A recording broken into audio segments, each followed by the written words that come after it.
Lipstick on the DND sign. Night has a different gravity in a hotel.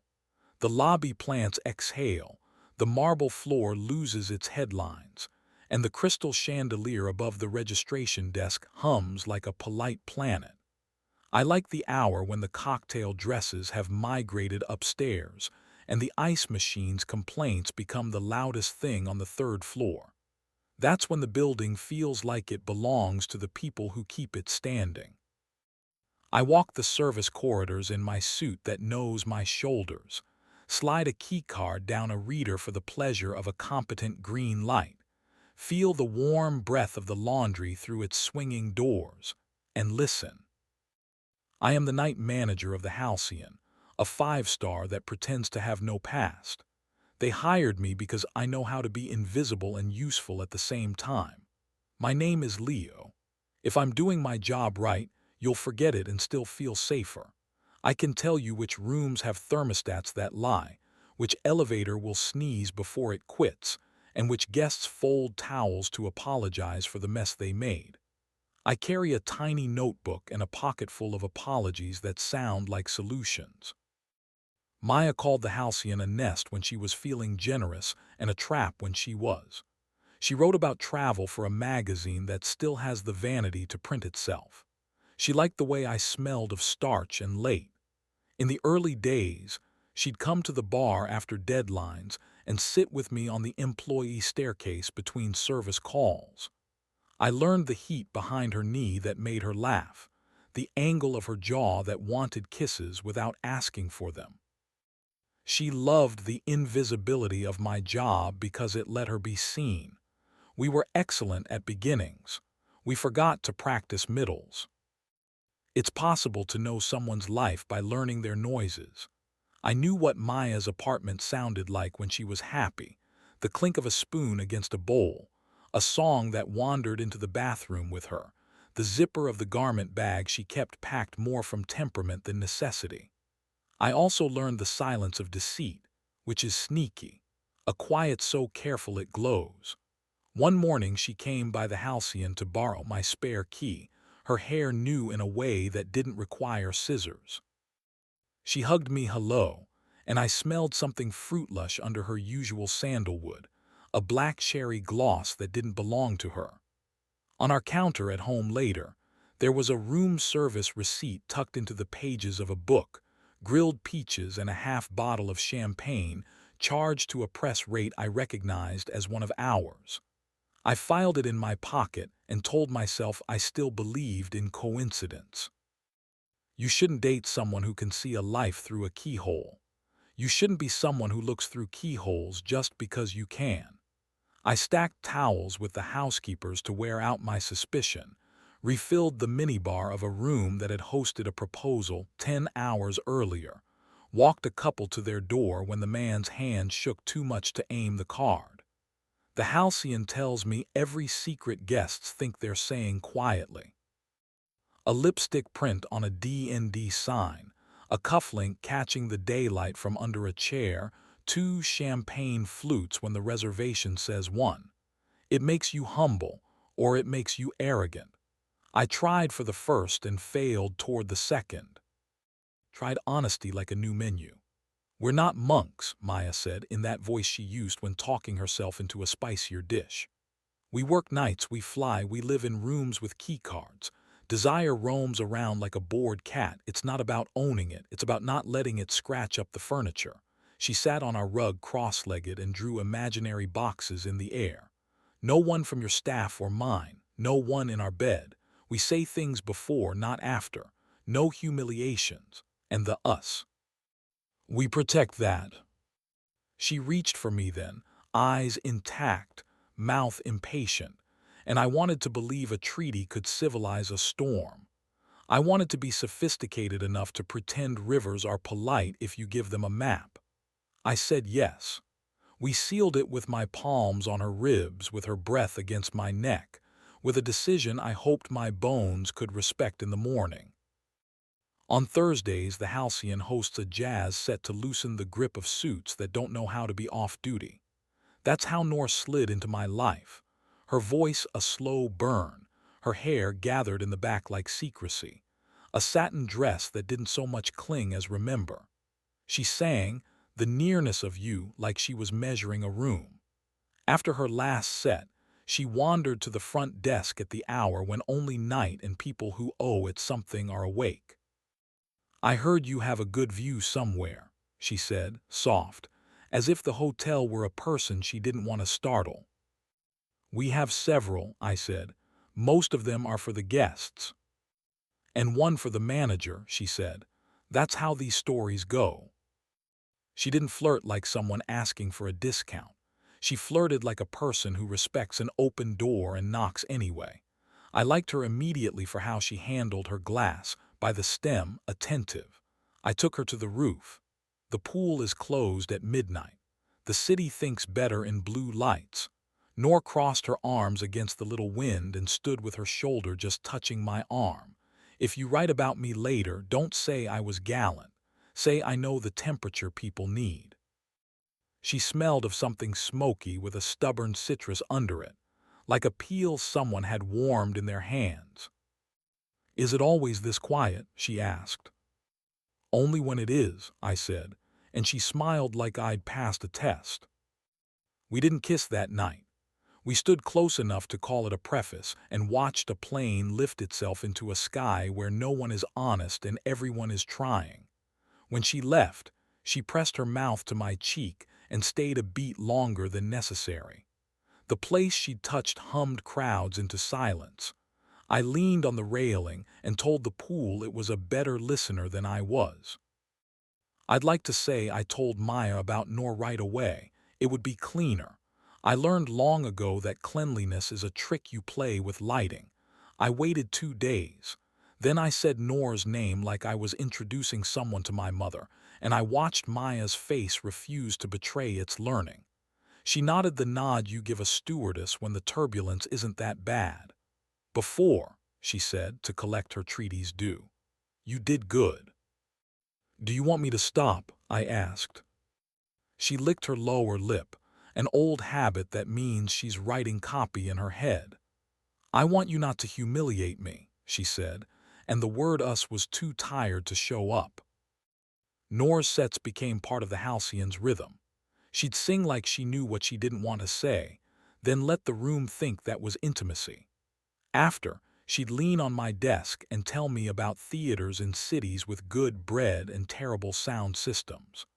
I told her about wedding parties that blow in like weather, about dogs smuggled in suitcases, about how certain rooms demand forgiveness, and how the plumbing in 512 regrets itself. I didn't tell her about the night I saw Maya step out of an elevator with a man wearing a suit I recognized by its stitching. He was the kind of guest who tastes the wine like a performance of being alive. He had the self-esteem of a chair with its own biography.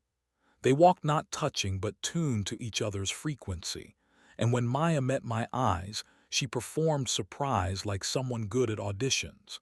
She texted me an hour later. "I should have warned you. It was just dinner." Before, not after, I wrote back and deleted it. I'm good at not making scenes. That's my job. When the faucet breaks at 3, when the chandelier winks out a line of bulbs like a bad smile, when a man in the lobby cries into his phone, I don't add drama. I make sure the ice machine stops screaming. I make sure a hand finds a shoulder that won't flinch. So when the Halcyon hosted an art gala and the lobby turned into a chandelier parade, I wore the expression of someone who knows where the breaker panel is and will forgive you if you don't. Maya arrived with a dress that understood how to be worshipped, and the man with the tailored suit. Nor sang on a small stage by the bar, and her eyes found me like a glass finds light. It was a room that had learned to say everything without risking a verb. Closer to midnight, after tips and hands and apologies, I took Nor back to the roof. She looked at me as if I were a question she intended to answer later. "We can still not be stupid," she said.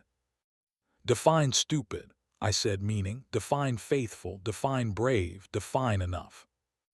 She put her finger against my mouth, not to hush me but to see if I'd accept the hush. I did. When she kissed me, it was like stepping into the exact temperature of a bath drawn by a person who understands you. Slow, certain, the patience of someone who knows endings and isn't scared by starts. I felt my own body shift toward softness, toward honesty, toward something I didn't have a name for when all my life had been a glossary of polite words and emergency exits. Her hands settled at my waist and held me there, and the city leaned back to give us room. We touched the way good musicians listen harder than they play. When her lips left mine, the night tasted of chlorinated water and oranges. She smiled like someone finishing a difficult sentence. The linen room loves lovers. No one thinks to look there at 2 in the morning. It's full of clean promises and the hum of machines that know how to make something right after someone else has wrinkled it.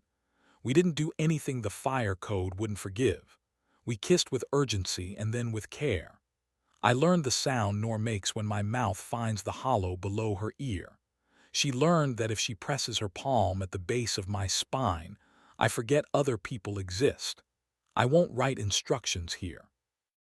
I'll tell you the room smelled of lemon and the kind of heat that never asks for apologies. I'll tell you that when her dress fell soft around her ankles, I forgot about treaties written by tired mouths. Later I took a white towel and dabbed her lipstick from my chin. She laughed in my throat. "I like that red on you," she said. "I'll put it on the DND sign," I said, and she shook her head and kissed me hush again. Maya and I separated the next week. That's too quick for a sentence to carry, but the truth is sometimes unceremonious. We sat on our couch and held hands like people practicing a goodbye we didn't want to humiliate with a fight. She had slept with the man. She had enjoyed it. She had enjoyed being chosen by a person who lives like a magazine spread. "It's not because you weren't enough," she said, and I said I can't remove myself from your equation just because you think math is impersonal. We didn't break plates, we divided books. She took the ones with landscapes and spines that remember her. I kept the messy poets and the cookbook stained by a stew we ruined together. She left me a note, folded small, with 3 words, "Be good, Leo." I hope she meant something more complicated than that. Nor didn't move into the space Maya left. She's too sensible for that, and I'm too stubborn about my ghosts. She brought a plant I tried not to kill, and a record we played on my terrible turntable until the scratching became charming. Some nights she arrived with her voice bruised by too many requests and slept on my chest like I was furniture. Some nights we kissed against my fridge and made the magneted takeout menus quiver. On quieter nights she sat on the reception desk while I balanced the night audit, her feet in my lap, my thumb making slow circles that said, "I see you, I see you." One dawn a guest knocked at the desk who had waited too long to stop hurting. He wanted a room at 6 in the morning and a reason to try again by noon. He wore no tie and the exhausted courage of people who decided to live in the past 3 minutes. I gave him water and a room with west light. I told him checkout wasn't a religion. When he left 2 days later, he shook my hand like I'd taught him a magic trick. Maybe I had. The halcyon does that. It makes you believe in vanishes and returns. Maya sent a photo from a city with a river and men who iron their napkins. She looked gorgeous. She looked like herself, unembarrassed by the work of it. I wrote back, "You were always the best thing in the room." She sent a laughing emoji, which is modern for gratitude. I hope she keeps her heart away from elevators. If you ever pass the halcyon late, you might see the ghost light through the skylight and the shape of a man with a notebook making a list that isn't really a list. Loose ends and beginnings, and the names of guests who liked the red wine from Sicily more than they expected to. I'll be the one turning off the lights in the order the building prefers. Second floor hallway first, then the pool, then the chandelier, letting it cool like a throat after a long song. Nor will flick my ear on the way past the bar and lean against the door while I lock it. We'll walk under the canopy where mornings begin uniformly and nights end in uneven pieces. Sometimes I trace the outline of her lipstick on the pad of my thumb and think of a DND sign and a treaty that worked only until our bodies reminded us how they tell the truth. The hotel has taught me a lot. People do not fail because they lack elegance. They fail because they are brave at the wrong hour and polite at the wrong temperature. Keycards don't really open doors. A hand does, or it doesn't. I'm still learning the difference between secrecy and privacy, between being decent and being good. When Nora and I climb to the roof and the pool is glass and the sky is a dark hallway with no guests in it, she wraps her arm around my waist and I rest my chin in her hair, and I realize the simplest magic trick in the world. Appear where you are and resist the urge to vanish. The rest is housekeeping.